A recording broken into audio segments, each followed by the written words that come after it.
Alright, so this is my presentation, and let's begin by talking about evolution.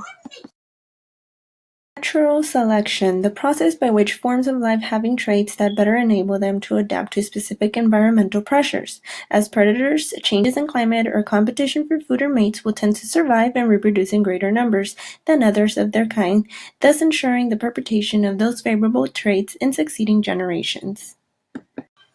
Here we have the four characteristics of natural selection, which is variation, competition, adaptations, and selection.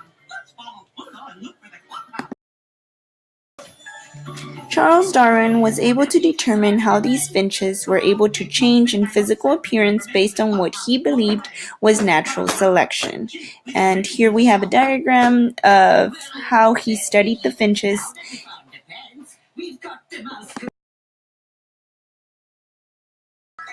So the key here is that individuals don't evolve. It is natural selection that in turn produces evolutionary change. This is because it changes the genetic composition of entire populations, which occurs between individuals and their environments. Human evolution. So I know what you're thinking, and that is not at all the case. Here we see the ape timeline, and we will talk in depth about it in future slides. The line of the apes helps us understand human evolution a little better.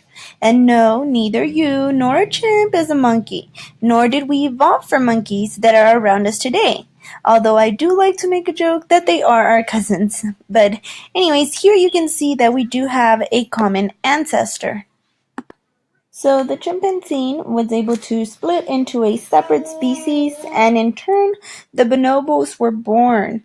Here we will be able to know furthermore about our shared traits.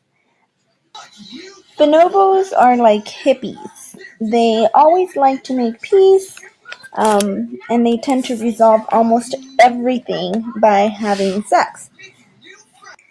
Alright, and then we have Ardipithecus about 3.9 million years ago, roughly about 3 feet tall, with a big toe, long hands.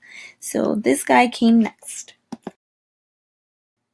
Alright, next we have Australopithecines. I hope I said that correct. Roughly 3.9 million years ago, you see that he starts getting slightly taller. His hands are not that long. His toe is pulled in now. His skull, you see the muscle is starting to pull in a little bit as well. Okay, now we have Homo habilis, roughly about 2.4 million years ago.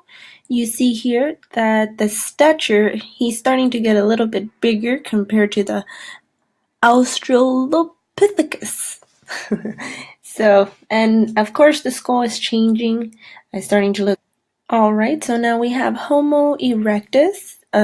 These science says these were some of the first ones to start using tools, so their advancement is definitely starting to take place. Here you see the rock and the stick back there to use for hunting, so definitely started.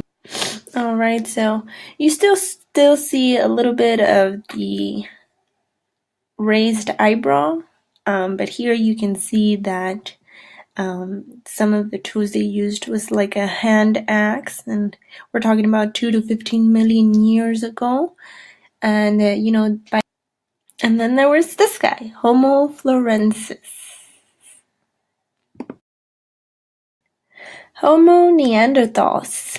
Here we see that they're now 5.4 feet tall, so much taller now. There's still a little bit of an eyebrow bone right there, but now we have the chin and it's pulled back and we look more human. Yay! So here are 10 misconceptions about evolution, and I'm gonna give you a little bit of moment of silence so you can read them through.